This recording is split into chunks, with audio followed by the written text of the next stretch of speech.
Suppose करो मैं ही हूँ, मैंने अब नया घर लिया, मैं उसमें कदम रखूंगी तो मेरी लाइफ पे इफेक्ट करेगा क्या उसका कुछ? जी, बेसिक प्रिंसिपल वास्तु का यही है कि हम अपने नेचर से मैक्सिमम फायदा उठा सके, अपने नेचर के मैक्सिमम क्लोज आ सकें। तो न्यूमरोलॉजी और वास्तु का क्या है कनेक्शन? मल्टीपल 7s नहीं आ रहे आपके चार्ट में या फिर मल्टीपल 9s नहीं आ रहे, लेकिन फिर भी आप हेल्थ इशू को सफ़र कर रहे हैं, आप हेल्थ इशू से सफ़र हो रहे हैं, तो अगर आप घर की लेडी है then we need to check your south east.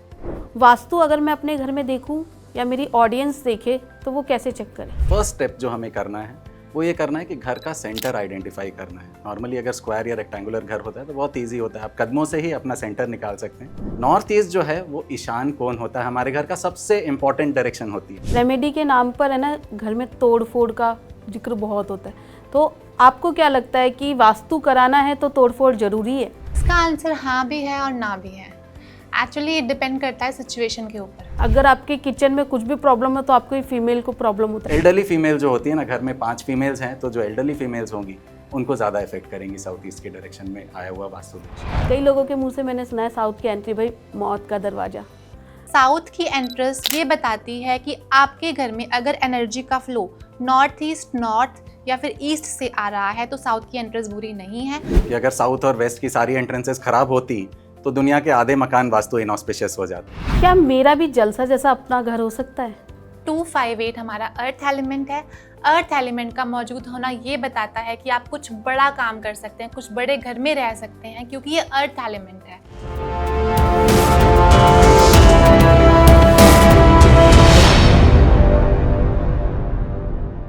नमस्कार, आप सभी का स्वागत है KFE टॉक शो में। दोस्तों, हर किसी का सपना होता है कि उसका खुद का अपना घर हो, और वह जब अपने घर में कदम रखता है तो उसके साथ साथ कई बार खुशियां कदम रखती है और कई बार दुख कदम रखते हैं। उन्हें नहीं पता होता कि उनकी लाइफ में आखिर ऐसा क्या हुआ कि जिससे उनकी लाइफ ही बदल गई। यही सब जानने के लिए आज हमने अपने स्टूडियो में बुलाया है वास्तु एक्सपर्ट साकार मोहता जी को और साथ ही न्यूमरोलॉजी और वास्तु एक्सपर्ट ऋचा दुआ जी को। आप दोनों का KFE टॉक शो में तहे दिल से मैं स्वागत करती हूँ। Thank you ma'am, thank you so much.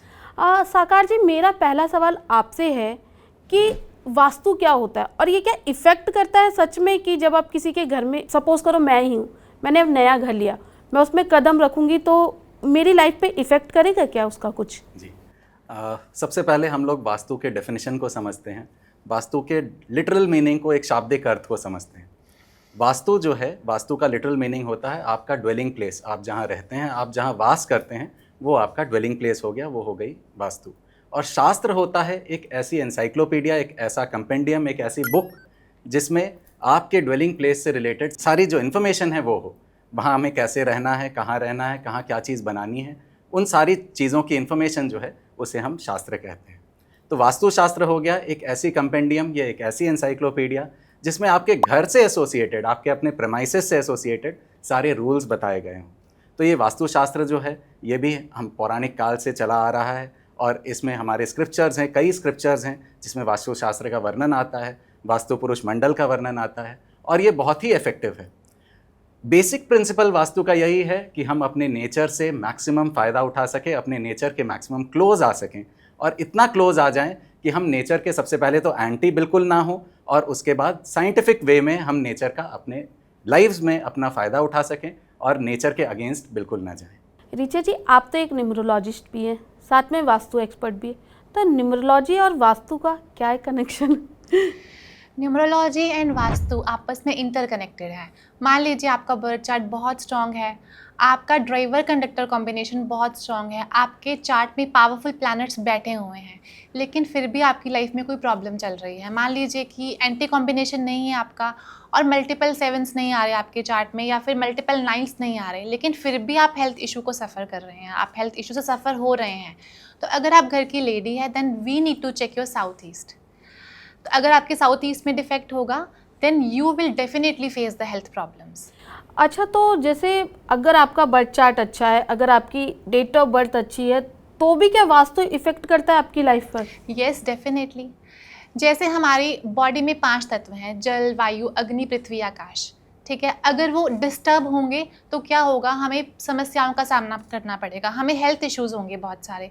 In the same वे हमारा जो घर है, हमारे जो वास्तु है, वो भी इन 5 तत्वों से मिलकर बना हुआ है, जल, वायु, पृथ्वी, अग्नि, आकाश। तो अगर कोई भी एलिमेंट डिस्टर्ब होगा तो वहाँ पर जो भी उस पर्टिकुलर जोन से रिलेट करता है, मान लीजिए कि नॉर्थ ईस्ट में कोई डिफेक्ट है, अगर नॉर्थ ईस्ट में कोई डिफेक्ट होगा तो male will be the sufferer. In the same way अगर ईस्ट में कोई डिफेक्ट होगा तो आपके जो घर में रहने वाले बच्चे हैं वो पढ़ाई में कॉन्सेंट्रेट नहीं कर पाएंगे। मोटा मोटा अगर मैं कहूँ, वास्तुशास्त्र हमें ये कहता है कि हमें इन 5 तत्वों को बैलेंस करना है। अगर कहीं पर भी कुछ गड़बड़ हुई तो उसका इफ़ेक्ट वहाँ पर रहने वाले लोगों को देखना पड़ेगा।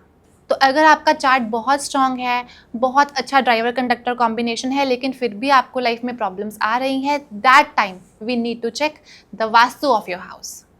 साकार जी, ऋचा जी की बातें सुन के तो अब मुझे भी थोड़ा इंटरेस्ट आ रहा है। तो मैं आपसे जानना चाहती हूँ कि वास्तु अगर मैं अपने घर में देखूँ या मेरी ऑडियंस देखे तो वो कैसे चेक करें? जी, ये बहुत ही अच्छा सवाल है, क्योंकि लोग ये नहीं समझते हैं कि मैं अपने घर का वास्तु थोड़ा बहुत कैसे देख सकता हूँ।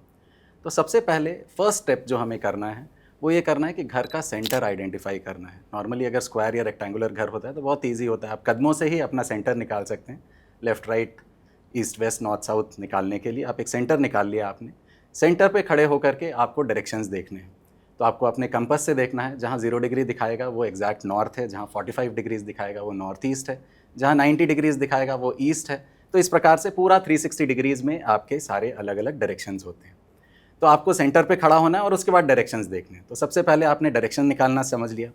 अब डायरेक्शंस में हर डायरेक्शन का अपना अपना एट्रीब्यूट होते हैं। हर डायरेक्शन के जो एट्रीब्यूट्स होते हैं, आपको उन एट्रीब्यूट्स के रिस्पेक्ट में आपको काम करना है। जैसा कि ऋचा जी ने बताया कि 5 तत्व जल, वायु, अग्नि, पृथ्वी और आकाश, इनके अपने अपने डायरेक्शंस हैं और इन डायरेक्शंस के अकॉर्डिंगली ही हमें 5 तत्वों को बैलेंस करना होता है।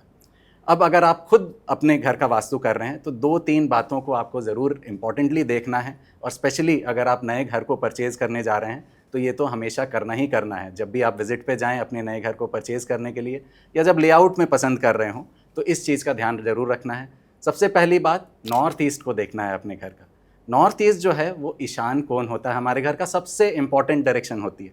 इम्पॉर्टेंट इसलिए होती है कि एनर्जी का जो फ्लो है वो नॉर्थ ईस्ट से हमारे घरों में प्रवेश करता है।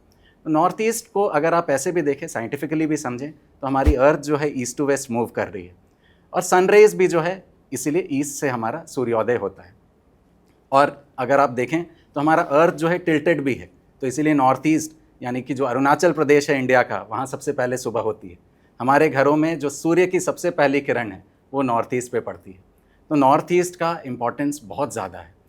सुबह की जो पुरवैया हवा जो चलती है, जिसको नॉर्थ ईस्टर्ली विंड्स कहते हैं, वो बहुत एनर्जेटिक होती है। इतनी एनर्जेटिक होती है कि हम कहते हैं कि हमारा नॉर्थ ईस्ट खुला होना चाहिए, ताकि वो सूर्य की पहली किरण हमें मिले, ताकि हमें जो पुरवैया हवा है वो हमें मिले। और इसी कारण नॉर्थ ईस्ट को हमें साफ़ रखना है, खाली रखना है, खुला रखना है। ओपन टू एयर भी रख सकते हैं हम उसको, बालकनीज़ अगर हो हमारे घरों में नॉर्थ ईस्ट में तो बहुत ही अच्छा है। दूसरी बात जो हमें ध्यान रखनी है वो सेंटर का ध्यान रखना है। सेंटर में किसी तरह का भारी सामान कुछ भी नहीं आना चाहिए, स्पेशली पिलर तो बिल्कुल ही नहीं आना चाहिए, सीढ़ियाँ नहीं आनी चाहिए। तो सेंटर का भी बहुत बड़ा महत्व है। नॉर्थ ईस्ट से जब एनर्जीज प्रवेश करती है सेंटर पे आकर के, वो डिसिपेट होती है हर डायरेक्शन में। तो इसीलिए सेंटर का बहुत बड़ा इंपॉर्टेंट रोल है। सेंटर जो है, हमारी जो बॉडी है वो हमारे घरों का आवरण होती है, एक दूसरे का आवरण होती है। हमारे घर और हमारी बॉडी एक दूसरे का आवरण होती है। और जो सेंटर है हमारा नेवल है, नाभि है हमारी। तो आप समझो नाभि का कितना ज़्यादा इंपॉर्टेंस है कि एक बच्चा जब कोख में होता है तो नाभि से ही कनेक्टेड होता है अपनी माँ से। तो नाभि का बहुत बड़ा इंपॉर्टेंट रोल है, इसीलिए सेंटर भी बहुत इंपॉर्टेंट है। इसके बाद जो तीसरी चीज़ हमें देखनी है वो देखनी है साउथ वेस्ट के डायरेक्शन को। साउथ वेस्ट जो है वो रिटेंशन जोन होता है। तो साउथ वेस्ट रिटेंशन जोन होने की वजह से उसे हमें क्लोज रखना है, वहाँ किसी तरह की ओपन एरिया कम होनी चाहिए। फ्लैट्स के केस में अगर हम बात करें तो हमें ऐसा फ्लैट सेलेक्ट करना है जहाँ बालकनीज हमारे साउथ वेस्ट में कम आए। चाहे गेट किसी भी डायरेक्शन में हो, लोग जैसे कहते हैं ना कि साउथ का गेट नहीं होना चाहिए, तो उस कंडीशन में भी क्या जो ओपन एरिया है वो भी देखना चाहिए या फिर सिर्फ बिल्कुल गेट? बिल्कुल। इसमें आप अगर कॉन्टेक्स्ट समझेंगे तो जो हमारे जो इंडिपेंडेंट हाउसेज होते हैं, इंडिपेंडेंट हाउसेज में ओपनिंग के बाहर खुला एरिया होता है, जो एंट्रेंस होती है उसके बाहर खुला एरिया होता है। और वो साउथ फेसिंग अगर हमारा घर है तो साउथ फेसिंग घर में अगर खुला एरिया हमें मिल रहा है इंडिपेंडेंट हाउसेस के केस में तो वो एक प्रॉब्लम दे सकता है। तो उसमें हमें फिर अगेन पदों को देखना पड़ता है। साउथ फेसिंग घर मैं ये नहीं कह रहा हूँ कि ख़राब ही होते हैं। श्री अमिताभ बच्चन जी का घर साउथ फेसिंग है और उन्होंने अच्छे पद पे एंट्रेंस खोल रखी है तो उन्हें लाभ मिल रहा है। आप श्री अमिताभ बच्चन जी कहाँ से कहाँ पहुँच गए हैं, स्पेशली इस घर में शिफ्ट होने के बाद। जो इनका जो दूसरा घर है जलसा, हाँ, तो जलसा में शिफ्ट होने के बाद वो कहाँ से कहाँ पहुँच गए हैं। उससे पहले उन्होंने कितने अप्स एंड डाउन्स देखे, ये उनकी लाइफ सबके सामने है। तो उनका भी साउथ फेसिंग घर है पर उन्होंने सही पद पर एंट्रेंस खोल रखे। तो कई चीज़ें हैं, बहुत डिटेल्ड है वास्तु, 45 देवताओं का भी वर्णन आता है इस रेस्पेक्ट में। पर अगर आप खुद से वास्तु कर रहे हैं तो इन 3 चीज़ों का ध्यान रखें, नॉर्थ ईस्ट, सेंटर और साउथ वेस्ट। ये बहुत ही इंपॉर्टेंट है, ये तीनों जोन्स। अगर आप इसका ध्यान रख लेते हैं तो आपका 80% वास्तु सॉल्व है। ऋचा जी जैसे ये बोल रहे हैं वास्तु बहुत ज़रूरी है, लेकिन मैंने अक्सर देखा है कि वास्तु में क्या होता है ना, रेमेडी के नाम पर है ना घर में तोड़ फोड़ का जिक्र बहुत होता है। तो आपको क्या लगता है कि वास्तु कराना है तो तोड़ फोड़ ज़रूरी है? इसका आंसर हाँ भी है और ना भी है। एक्चुअली ये डिपेंड करता है सिचुएशन के ऊपर। सबसे पहले अगर आपके घर में छोटे मोटे डिफेक्ट्स हैं, मान लीजिए कि आपके घर का नॉर्थ ईस्ट डिफेक्टेड है, या फिर इफ़ आई से कि आपके घर में ईस्ट में कोई प्रॉब्लम है, तो वहाँ पर हम उसे एनर्जाइज कर सकते हैं विद द वाटर एक्टिविटी। क्योंकि जैसा आप जानते हैं कि नॉर्थ ईस्ट ये सब हमारे वाटर जोन्स हैं।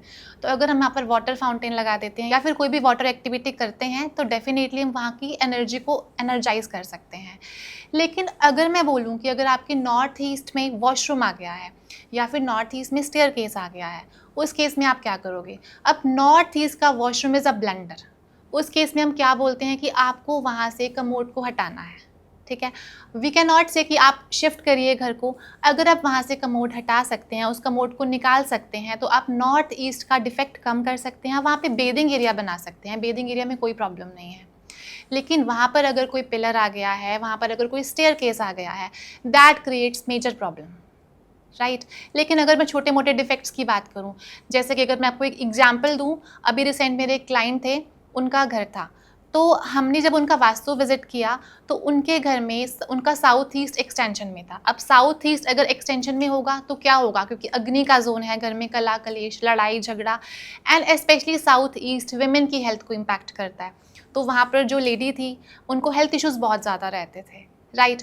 तो अभी हमने उनका ट्रीटमेंट किया विद द रेड टेप। हमने उसको रेक्टेंगुलर शेप में कट कर दिया उनके प्लॉट को, और जब वो रेक्टेंगुलर शेप में कन्वर्ट हुआ तो जो कटेड एरिया ऑफ द प्लॉट था उसकी एनर्जी ट्रांसफ़र होना बंद हो गई। और from that day I would say with in 20-25 days उनको रिजल्ट देखने को मिला। उनकी हेल्थ में काफ़ी इंप्रूवमेंट आया, उनके घर में लड़ाई झगड़े कम हुए। तो डेफिनेटली अगर हम ये सब करते हैं तो हमें लाइफ में रिजल्ट देखने को मिलेंगे। एंड इट्स नॉट मैंडेटरी कि हर समय हमें घर की तोड़फोड़ करनी पड़े। वो बहुत ही मेजर केसेस होंगे जब हमें तोड़फोड़ करनी पड़ती है, otherwise with the help of remedies हम वास्तु दोष को रिकवर कर सकते हैं।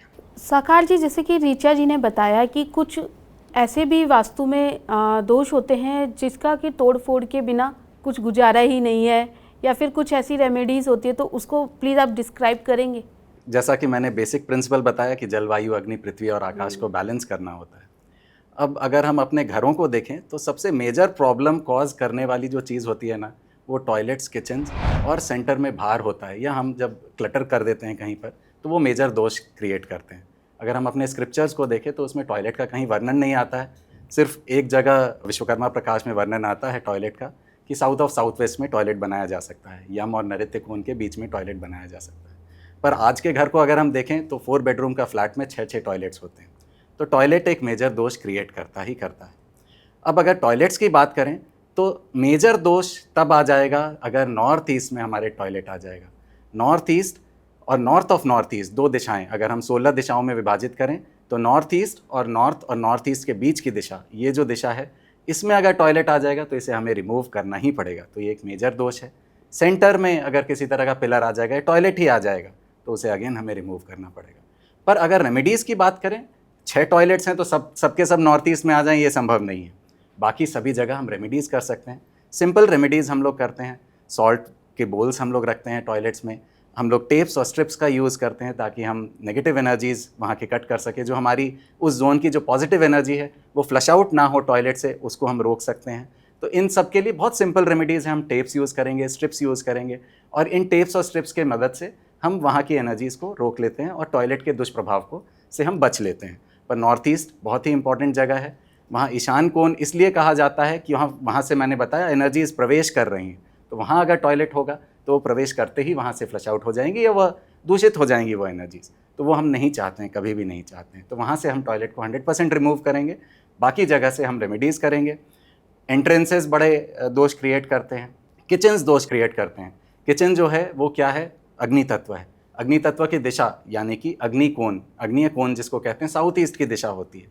वहाँ अगर हमारा किचन बना हुआ है तो वेल एंड गुड, बहुत ही अच्छी बात है, वो वहाँ होना ही चाहिए किचन। अगर वहाँ नहीं है तो अगेन हमें रेमेडीज़ करनी पड़ती है। हम बर्नर के नीचे अलग अलग तरह के स्टोन्स रखते हैं, अलग कलर्स के स्टोन्स रखते हैं, ताकि हम बैलेंस कर सकें। अग्नि तत्व, अगर मान लीजिए से फॉर एग्जांपल जल तत्व में हमारी अग्नि आ गई तो वो एक डिसबैलेंस क्रिएट कर रही है। पर हम उसको बैलेंस क्रिएट करने के लिए हम क्या करेंगे, अग्नि तत्व है हमारा स्टोव, जल तत्व है हमारी दिशा। अब दोनों के बीच में जल वायु अग्नि आती है, जल और अग्नि के बीच में वायु आती है, तो हम वायु के कलर यानी ग्रीन कलर को हम वहाँ प्लेस करेंगे।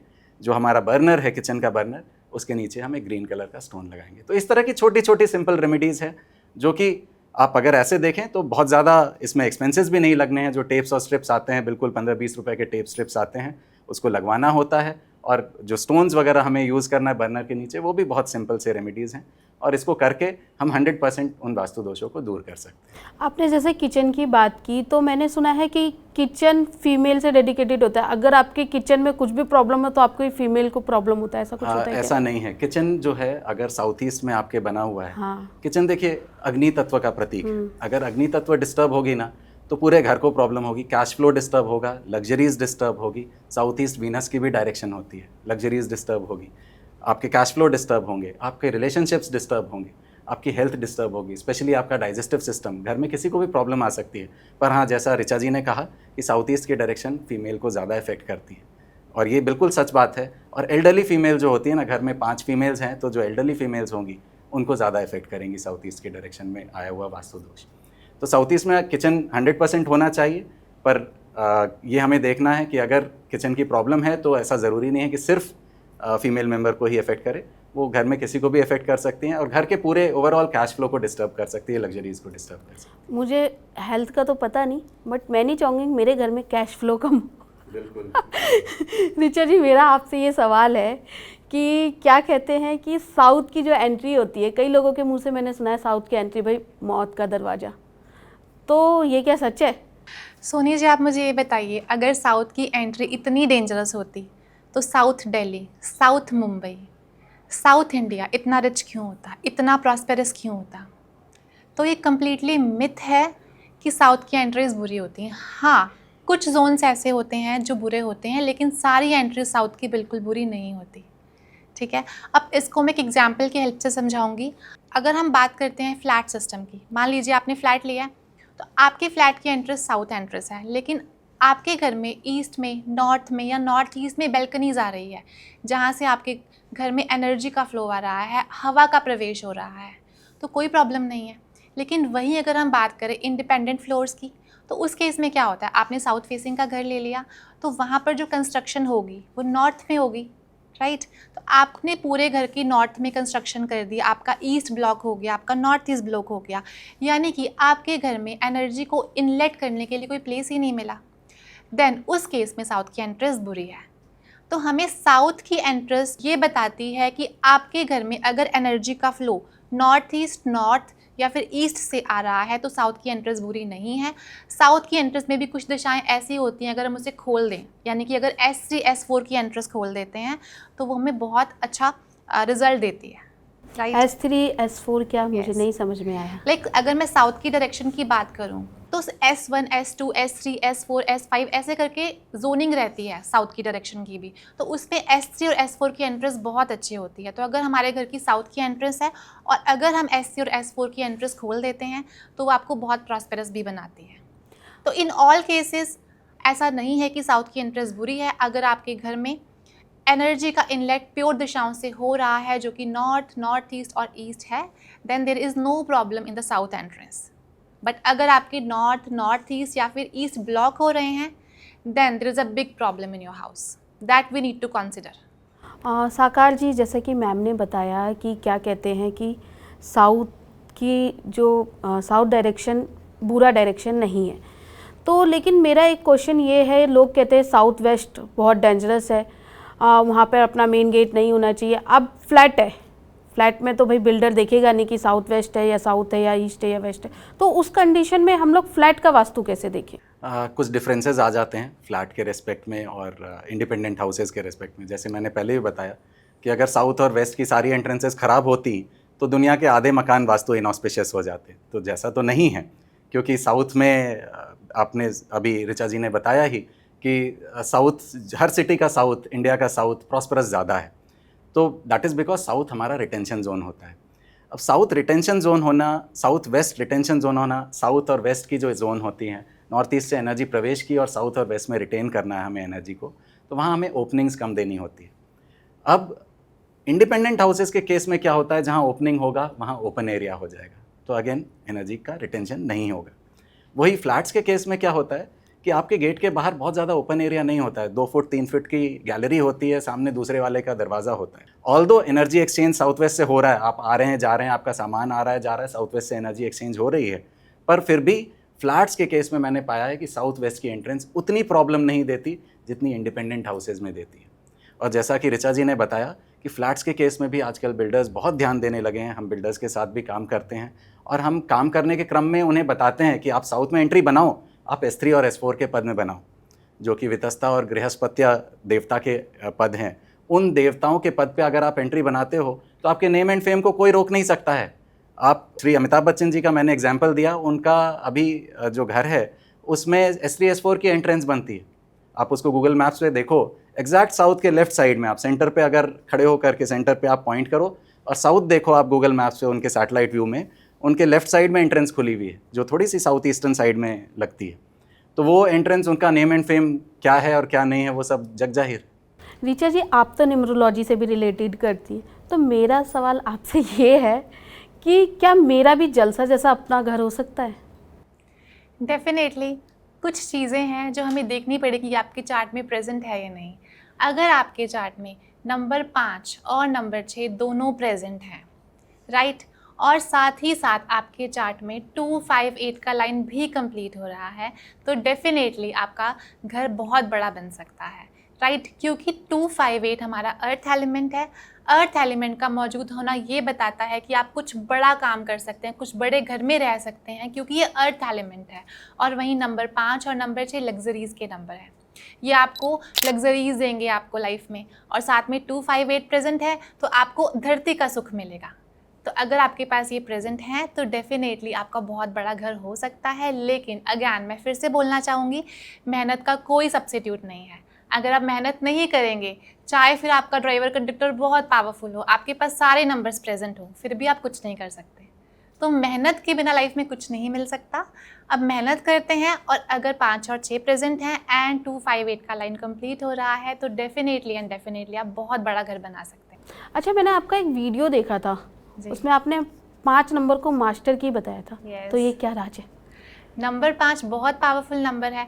आप लोशो ग्रिड को देखें तो नंबर 5 बिल्कुल सेंटर में मौजूद है, यानी कि वो लोशो ग्रिड को बैलेंस कर रहा है। इन द सेम वे अगर आप काउंटिंग लिखते हैं 1 से लेकर 10 तक, तो 5 के ऊपर भी 4 नंबर है, 5 के नीचे भी 4 नंबर है, यानी कि नंबर 5 बिल्कुल सेंटर में मौजूद है। तो नंबर 5 बैलेंस का कारक है, स्टेबिलिटी का कारक है। नंबर 5 बुध है। बुध क्या है? बुद्धि आपकी बुद्धि है, बुद्धि आपका बैलेंस है, और बुद्धि एक ऐसा प्लैनेट है जिसका कोई भी एनिमी नंबर नहीं है।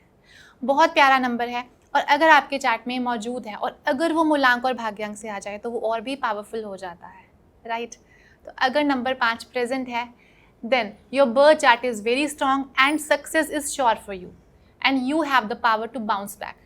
ऐसा होगा, आप लाइफ में बहुत बार गिरेंगे, राइट, लेकिन नंबर 5 ना आपको बाउंस बैक करने की पावर देता है। आप बार बार गिरते हैं लेकिन हिम्मत नहीं हारते, आप फिर से उठते हैं। तो ये पावर है नंबर 5 की। तो इसीलिए मैं उसको मास्टर की बोलती हूँ कि अगर आपके पास नंबर 5 है तो आप कुछ बहुत बड़ा करने के लिए पैदा हुए हैं and you are blessed people. Sakar ji, मेरा आपसे ये सवाल है कि सवाल क्या एक रेमेडी है कि आप हमारी ऑडियंस को बताएं कि वो अपने घर की एनर्जी को कैसे पॉजिटिव करें। अभी तक जो भी हमने डिस्कशंस किया, एक डायरेक्शन लेवल पे समझा कि कहाँ क्या क्या तत्व हैं, कहाँ क्या नहीं है। इसके ऊपर आता है एनर्जी लेवल का वास्तु। हम कहीं भी किसी भी घर में जाते हैं, किसी भी जगह पे जाते हैं, एक वाइब फील करते हैं, एक अलग तरह की वाइब। मंदिर में जाते हैं एक अलग वाइब फील करते हैं, मस्जिद में जाते हैं अलग वाइब, किसी एक गेम जोन में जाते हैं वहाँ एक अलग वाइब फील होती है, स्कूल्स कॉलेजेस में एक अलग एनर्जी फील करते हैं। तो ये जो एनर्जीज़ हैं ये हमारे घरों में भी है, और कितना भी अच्छा वास्तु हो, अगर एनर्जी घर की ख़राब है तो ये एक बहुत बड़ा वास्तु दोष है। तो सबसे पहला काम जो हमें करना है अपने घरों की एनर्जीज़ को अच्छा रखने के लिए, या अपने किसी भी प्रमाइसेस, घर, ऑफिस, दुकान, एक तो हम ये हैबिट बनाएं कि हम फुटवेयर अपना बाहर ही खोल करके आएँ। अगर बाहर शू रैक लगाने की जगह है तो उसको फुटवेयर को हम बाहर ही रखें, क्योंकि हम पूरे दुनिया में घूम करके आते हैं और फुटवेयर में हर तरह की एनर्जीज़ हमारी स्टोर्ड रहती है। अगर किसी कारणवश हम फुटवेयर के जो रैक को हम बाहर नहीं लगा सकते हैं तो हम अंदर लगा सकते हैं। उस केस में हमें क्या करना है कि हमें जूतों को बाहर ही अच्छे से स्टॉम्प करके, झाड़ के, वहीं खोल करके और फिर अंदर लाना है और शू रैक में रख देना है और क्लोज़ कर देना है shoe rack. Shoe rack should be closed shoe rack if it is inside the house. तो ये हुई पहली बात। दूसरी बात, हमें अपने घरों में क्लटर बिल्कुल नहीं रखना है। आपने सुना होगा कि लक्ष्मी जी वहीं आती हैं जहाँ सफाई होती है, तो हमें क्लटर बिल्कुल नहीं रखना है। हम कोई भी चीज़ खरीद के लाते हैं अपने बाज़ार से, तो हम तभी खरीद के लाते हैं जब हमारी एनर्जी और उस सामान की एनर्जी सिंक में होती है। और जब हम किसी चीज़ को यूज़ करना बंद कर देते हैं तो हमारी एनर्जी और उस सामान की एनर्जी सिंक में नहीं है, एंटी चल रही है। अब ये एंटी एलिमेंट्स अगर हमारे घर में बढ़ते चले जाएं, हम जमा करते जाएं सामान को अपने घरों में, तो क्या होगा कि ये एंटी एनर्जी हमारे पॉजिटिव एनर्जी को दबाने लगेगी और हमारी जो कार्य करने की क्षमता है ये कभी पूरी नहीं हो पाएगी। तो ऐसे सामान जिसको आपने 6 महीने से ज़्यादा यूज़ नहीं किया है, ऐसे सामानों को आप या तो डोनेट कर दें, या डिस्कार्ड कर दें, या स्क्रैप कर दें। तो ये सामान हमारे घर में बिल्कुल भी नहीं होने चाहिए जिसको आपने 6 महीने से जिस सामान को आपने यूज़ नहीं किया। फिर हम कुछ 2 तरह की एनर्जी को हम प्योरीफाई करने के लिए पहले क्लेंजिंग करते हैं और क्लेंजिंग के बाद एनर्जाइज करते हैं। तो पहले हमें घरों को क्लेंज करना है। क्लेंज करने के लिए कुछ छोटी छोटी रेमेडीज़ हम लोग करते हैं। सॉल्ट एक बहुत बड़ा क्लेंजर है। सॉल्ट जो है नेगेटिव एनर्जीज़ को एब्जॉर्ब करता है, तो सॉल्ट के बोल्स हमें अपने घर के कोनों में रखने चाहिए।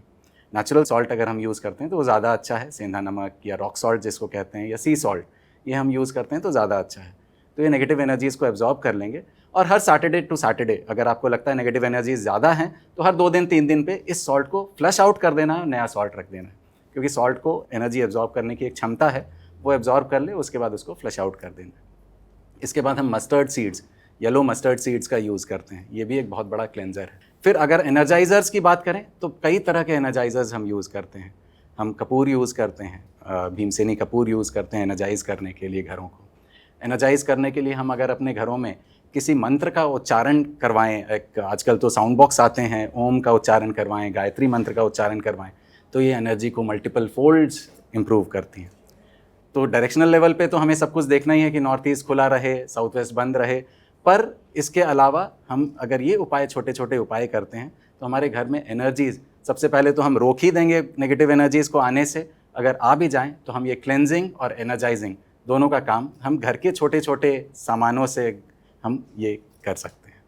और ऋचा जी, चलते चलते मैं आपसे जानना चाहूँगी अपने ऑडियंस के लिए न्यूमरोलॉजी से related sweet and short remedy. या श्योर। सबसे पहले अगर हम अपने नंबर 5 को बैलेंस करते हैं, क्योंकि नंबर 5 की रेमेडी एक ऐसी रेमेडी है जो हर कोई कर सकता है, चाहे फिर वो कोई भी डेट ऑफ बर्थ हो। तो उसमें सबसे पहले आपको गाय को हरा चारा खिलाना है, राइट। वेडनेसडे के दिन अगर हम काऊ को ग्रीन ग्रास ऑफर करते हैं तो डेफिनेटली हम नंबर 5 की और वाइब्रेशंस को अट्रैक्ट कर सकते हैं, उसे और पावरफुल बना सकते हैं। Golden and silver colour metal watch, ये रेमेडी सबके लिए है। ये रेमेडी नंबर 6 और नंबर 7 की है, क्योंकि नंबर 6 का मेटल गोल्डन है और नंबर 7 का जो मेटल है वो सिल्वर है। तो चाहे आपके चार्ट में नंबर 6 प्रेजेंट है, नहीं है, नंबर 7 प्रेजेंट है, नहीं है, ये रेमेडी हर कोई कर सकता है। Golden and silver colour metal chain watch, अगर ये रेमेडी करते हैं तो आप देखोगे उनकी लाइफ में मनी का फ्लो होगा, क्योंकि नंबर 6 वीनस का नंबर है, ठीक है। लाइफ में नए नए चांसेस मिलेंगे, तरक्की होगी लाइफ में, तो बहुत पावरफुल रेमेडी है। अगर आप स्ट्रीट डॉग्स को मिल्क प्लस ब्रेड देते हैं तो वो बहुत अच्छी रेमेडी है, आपकी राहु केतु दोनों को बैलेंस करती है। तो ये कुछ रेमेडीज़ ऐसी हैं जो हर कोई कर सकता है। न्यूमरोलॉजी में हम क्रिस्टल बॉल्स को बहुत प्रेफरेंस देते हैं। तो अगर आप क्रिस्टल का ब्रेसलेट पहनते हैं, अगर ब्रेसलेट नहीं पहन पा रहे हैं, तो अगर आप अपने घर के नॉर्थ ईस्ट में क्रिस्टल बॉल्स को हैंग कर देते हैं, 5 क्रिस्टल बॉल्स को, तो बहुत अच्छा रिजल्ट देती है, आपके घर की ऑरा को क्लीन करती है। और अगर आप ब्रेसलेट पहनते हैं, तो अगर आपको थोड़ा गुस्सा आता है, आपको छोटी मोटी हेल्थ प्रॉब्लम्स रहती हैं, आपको हेडेक होता है या फिर कोई भी छोटी मोटी हेल्थ प्रॉब्लम होती है, तो क्रिस्टल ना उसको हील करने की पावर रखता है। तो ये रेमेडीज़ हर कोई कर सकता है, चाहे वो कोई भी मूलांक से गवर्न है, कोई भी भाग्यांक से गवर्न है, लेकिन ये कुछ ऐसी रेमेडीज़ है जो न्यूमरोलॉजी की हर कोई कर सकता है। साकार जी और ऋचा जी, आप दोनों ने ही हमारी ऑडियंस को उनके सपने पूरे करने का एक रास्ता दिखाया है। इसके लिए मैं आपका तहे दिल से शुक्रिया अदा करती हूँ। Thank you Thank you so so much. much. दोस्तों, आज हम मिले साकार मोहता जी से, जो कि एक बहुत ही अच्छे वास्तु एक्सपर्ट है। साथ ही हम मिले ऋचा दुआ जी को, जो कि एक न्यूमरोलॉजी और एक वास्तु एक्सपर्ट है। ये दोनों ही अपनी फील्ड में बहुत अच्छे हैं। अगर आप भी इनसे कोई सलाह लेना चाहते हैं या फिर आप भी इनके कोई वीडियो देखना चाहते हैं, तो डिस्क्रिप्शन बॉक्स में इनके चैनल का लिंक भी है, साथ में इनकी कॉन्टैक्ट डिटेल्स भी है। दोस्तों, आप हमारे साथ जुड़े रहिए। हम अगले एपिसोड में फिर मिलेंगे किसी नए गेस्ट के साथ। तब तक के लिए नमस्कार। क्या आप लाइफ में स्टक महसूस कर रहे हैं? क्या बहुत मेहनत करने के बाद भी आपको लाइफ में रिजल्ट्स नहीं मिल रहे हैं? तो हो सकता है कहीं ना कहीं आपके प्रेमाइसेस का वास्तु आपको इम्पैक्ट कर रहा है। नमस्कार, मैं हूं साकार मोहता, आपका वास्तु कंसल्टेंट एंड कोच। मैं आप लोगों के लिए लेके आया हूं एक प्रोफेशनल वास्तु कोर्स, जिसमें हम सीखेंगे 5 तत्वों को, 45 देवताओं को और 16 दिशाओं को अपने घरों में, अपने ऑफिसेज में कैसे बैलेंस करना है। तो इस प्रोफेशनल वास्तु कोर्स को करके आप ना सिर्फ अपने लाइव्स को एनहांस कर सकते हैं, बल्कि एक प्रोफेशनल कंसल्टेंट बन के आप लाखों लोगों को हेल्प कर सकते हैं और नेम, फेम एंड सक्सेस कमा सकते हैं। तो देर किस बात की, अभी कॉल करें और रजिस्टर करें मेरे प्रोफेशनल सक्सेस वास्तु कोर्स को।